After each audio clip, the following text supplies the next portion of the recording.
3 దశాబ్దాలుగా కథానాయకగా తిరుగులేని హవా సాగించిన రమ్యకృష్ణ ఇటీవల కాలంలో ఆంటీ పాత్రలో నటిస్తున్న సంగతి తెలిసిందే. బాహుబలి చిత్రంలో రాజమాత పాత్రలో అద్భుతమైన ఆహ్ర్యంతో ఆకట్టుకున్నారు. అయితే రమ్యకృష్ణపై లేటెస్ట్ గా ఫిల్మ్ సర్కిల్లో ఓ ఆసక్తికర గాసిప్ రన్ చేస్తోంది. రమ్యకృష్ణ ఓ టీనేజీ కుర్రాడితో ఎఫైర్ పెట్టుకున్నారట. అయితే అదేంటా అని ఆరా తీస్తే ఓ ఆసక్తికర సంగతి తెలిసింది. ఈ సీనియర్ నటీమణి ఎఫైర్ రియల్ లైఫ్ లో కాదు, రియల్ లైఫ్ లో, అది కూడా ఓ మలయాళీ చిత్రం కోసం రమ్యకృష్ణ ఈ తరహా క్యారెక్టర్ లో నటిస్తోంది. కథ ప్రకారం ఓ టీనేజీ కుర్రాడితో లవ్వాయణం సాగించే మిడిల్ ఏజీ ఆంటీగా రమ్యకృష్ణ కనిపిస్తారట. సదరు నూనుగు మీసాల కుర్రాడు ఆంటీపై మనసు పారేసుకుని ప్రేమ అంటూ తిరుగుతాడు. పెళ్లాడేందుకు రెడీ అవుతాడట. Story interesting.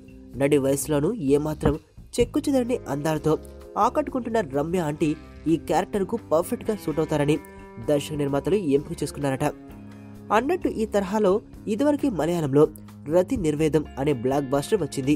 అదే చిత్రాన్ని నవతరం నాయిక శ్వేతా మేనన్తోనూ రీమేక్ చేశారు.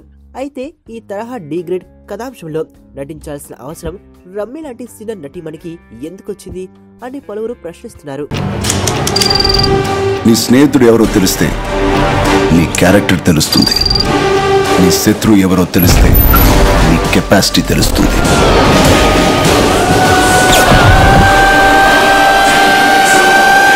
నా శత్రువుని సెలెక్ట్ చేసుకున్నాను.